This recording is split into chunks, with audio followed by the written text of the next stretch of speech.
Hello, friends, and welcome back to Stories About Entitled People. Let's start with a story in which an intern faces an unexpected challenge during a major car accessories company's annual conference. I do work here, but not for you. This took place some 20 years ago, so memory may be a bit hazy and one or the other details may escape me. I was working as an intern for a manufacturing company that would make car accessories. This was in their global headquarters. Once a year, they would have large conferences with some 200 attendees from the international offices in different countries. This was a 4-day thing that would have almost the entire conference area of the hotel we were hosting in occupied. The large room was set up as an auditorium, and this is where all the presentation related to the bestsellers, changes in assortment, novelties, marketing guidelines, etc. would be presented. And then we had 3 more rooms, a relatively small one we used as storage and back office, and 2 other rooms that had items on display. One room was such that the windows to the outside were floor to ceiling and could open so that a car would fit through them and could be driven in through the fire department access lane that ran outside the building. So in this one room, there were 3 cars that had various accessories mounted in and on them for display purposes. I was on duty to man one of the rooms while open to the attendees and spent the remaining time stocking merchandise baskets in the main conference room and giving the hotel catering a heads up when a segment was 10 minutes away from finishing so they could roll out the food and drinks to be ready as people poured out of the main conference room. While the conference was in recess, the attendees were sent to enter these display rooms and look at the items on show as they may have been presented during one of the segments of the conference itself. Many of these pieces were novelties being shown before being released to the market, so they were not meant to be seen by people outside the company. On 2 days where this conference took place, other companies had meetings going on in other rooms, so the conference area couldn't be closed off from the main hotel lobby, and anyone who wanted to inspect could walk into the conference area.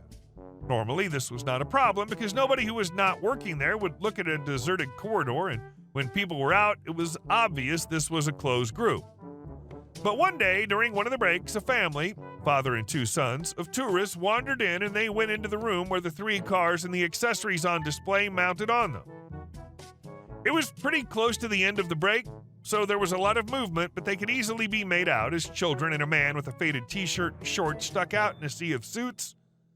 I saw them as one of the kids was making a straight line for one of the cars that had color-changing interior mood lighting and underfloor lighting installed. The color-changing bit was for display purposes, but I digress. As the room was soon going to be closed off anyway, I was prepared with the key fobs to lock the cars up before turning off the lights and locking the room. Before he could climb in and mess with the light system, partially installed so mounting could be visible to the attendees, I shut the car door and locked it, making the kid stop in his tracks and make a face. Before he could run off to the other cars, I dashed over to those and repeated the locking up operation there as well. And none too soon, I may add, because Daddy was already there trying a door and barking at me to open a car for his kids to see. The following dialogue, not verbatim, ensued. Me: "Sir, this is not a public display. You and your children will have to leave." Dad: "Open these cars, would you? What's the harm in my kids having a look at the pretty lights?" Me: "Again, this is not a public display. This is a private convention for invited attendees only. Please leave." He was getting really close to me, which was funny because I must have been a good 50 centimeters taller than him. His kids also now went to his side as they must have sensed something was not right. I decided that the best thing to do was slowly walk into him and get him out the door while he argued with me that I should let his kids get into the cars and play with the lights. The conference attendees had already left for the next segment of the presentation in the other room.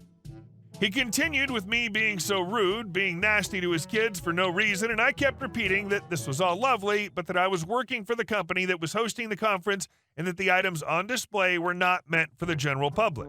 The moment I had them over the threshold, I pulled the conference room door shut behind me, and as soon as it latched closed, I slipped off to his side and made my way to the waiters that were disassembling the buffet and asked them if they could help me return these people to the lobby as they were not attendees.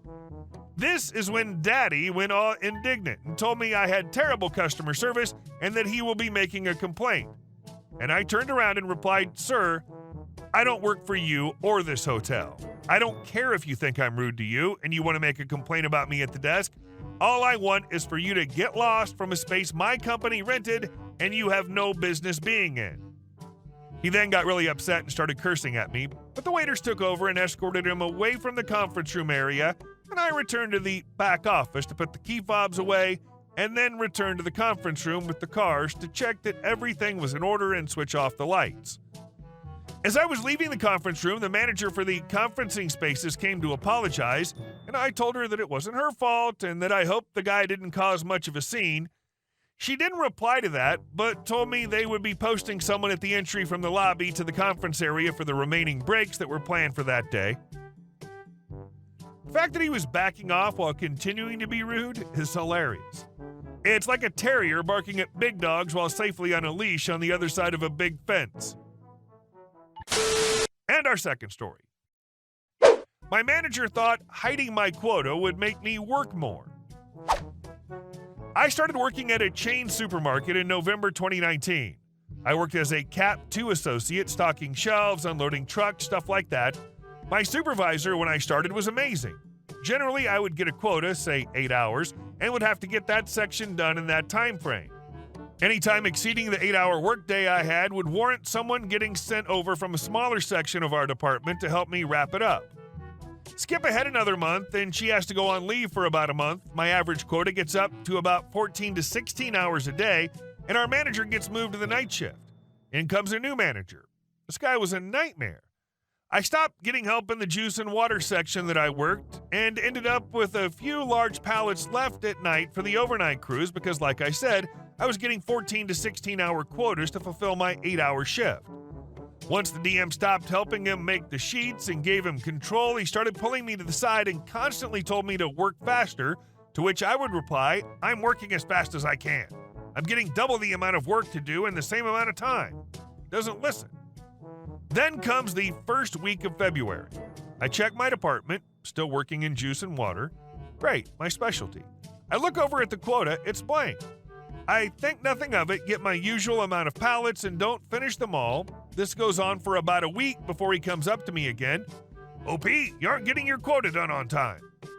I can't get it done on time if I can't see the amount of time it's supposed to take. Plus, it hasn't changed in quantity since January. I'm still getting a bunch of freight to move to the floor. "You really need to start finishing your quota either way. Overnights are complaining." "Can't you at least send someone over from paper and chem? The fastest aisles, usually done in 4 hours." "No. You have to do what you can do." I still wasn't getting my quotas printed, but everyone else was. I timed how long it took me to unload and stock a pallet and an L cart, what they use to haul TVs to your vehicle and such. My average time was an hour 30 for each pallet, which meant I had to move 2,500 pounds of liquids by myself onto the floor using a normal jack. Carts took me about 30 minutes. My average night had 2 carts and 7 to 8 pallets from the GM truck and the product that gets pulled in the morning. Every day we had to unload trucks for different departments that worked at the same time as us and take an hour lunch. That takes up about an hour 20 out of my 8-hour workday. We also had to pull everything unloaded from the GM truck to the floor for overnights an hour before closing. From then on, I started checking out the pallets and carts, then wrote in the time that it would take me on the quota sheets. Still around 13 hours of labor on a light night, including unloading the other truck for the other department. I stopped unloading the trucks that come in and taking half-hour lunches and no breaks. They required 15-minute breaks 2 hours before and after lunch. I asked my friend in the aisle next to me if they can grab the coffee, tea, syrups, anything else that was technically theirs that I still had to stock for them. They had no problem with it, and it took about a full pallet and a cart away from my time. I started staying late and stopped pulling GM freight for the overnight crew.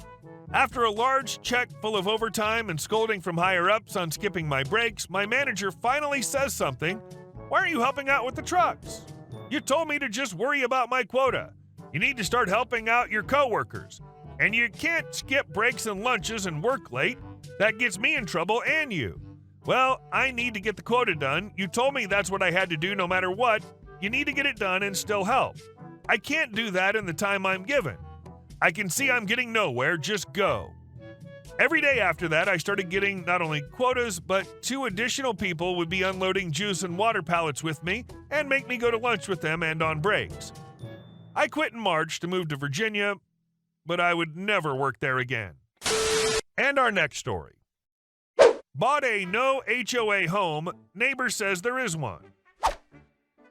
We bought our house a couple months ago, and in the description it said no HOA, and we never signed any HOA documents. The CC&Rs say there will be an HOA created, but there never was one created, and they were made in 2005. Yesterday, our neighbor, who we only met the day before, came to our door and said there's an HOA since we do want the neighborhood to look nice, but we don't pay fees for it. Then we pointed out how some houses are completely unkept, and she went on to complain about those, but they still haven't fixed, so that makes me think she's bullcrapping. I see other houses' Zillow descriptions with no HOA right next door also. Updates. Title company confirmed the HOA was never established, and in our deed, the sellers specifically stated it's no HOA. Neighbors who've lived here for 10 years say there's no HOA. Other neighbors who just moved here also had her come to their house, and they also say they signed nothing for an HOA. New neighbors requested paperwork for the HOA from her, received nothing. It seems that this lady is just trying to enforce the CC&Rs. Final update. The situation is resolved. She made a neighborhood association that helps during Christmas/4th of July stuff, and she calls this an HOA. She's also trying to tell people what to do, but there is no HOA. She doesn't know that I know her HOA is fake, but I look forward to any complaints from her because I have plenty of evidence. And our last story. All right, my turn. $150,000 malicious compliance. I work for a mid-sized security company. We bid on a job to supply and install dozens of CCTV digital video recorders, well, NVRs for the anal retentive, for a certain government agency. We were underbid on the supply part by a massive multinational competitor despite our prices being very low. So we get the part of the contract to install them but not supply them. Each NVR comes with 21 terabyte drives, all in RAID 6, meaning they're in an array where data is distributed among all 20 drives with some redundancy. Up to 2 disks can fail before data loss. I got curious as to what the hell they put in. I pulled one out. It was Western Digital Green. For those unfamiliar, these are low-power, low-speed, casual-use hard drives. They are not designed to work in high-performance 24/7 data writing arrays. They also do not support a critical feature called TLER, time-limited error recovery, which causes them to drop out of the array when they start filling up with data. I did some math and predicted they will fill up after 3 months. I contacted the customer, who in turn contacted the supplying company. The engineers at the supplying company told the customer I was full of crap and to proceed with the installations. We installed all of them. About 80 days later, the arrays fell apart across all sites and they lost all video. The customer asked me what drives they should have used. I recommended Western Digital Black RE RAID Edition. The customer told the competitor to supply the new drives to us and pay us to drive around and swap them out. And then 2011 Malaysian hard drive factory floods happened. The WD green drives were originally bought for $83. When the black drives were purchased, they were over $450 a pop. Hundreds of drives and many thousands of miles later, we swapped them out and they are still happily chugging away. I had a crap-eating grin for days. Hey guys, thank you all for watching the video. I'll see you in the next one.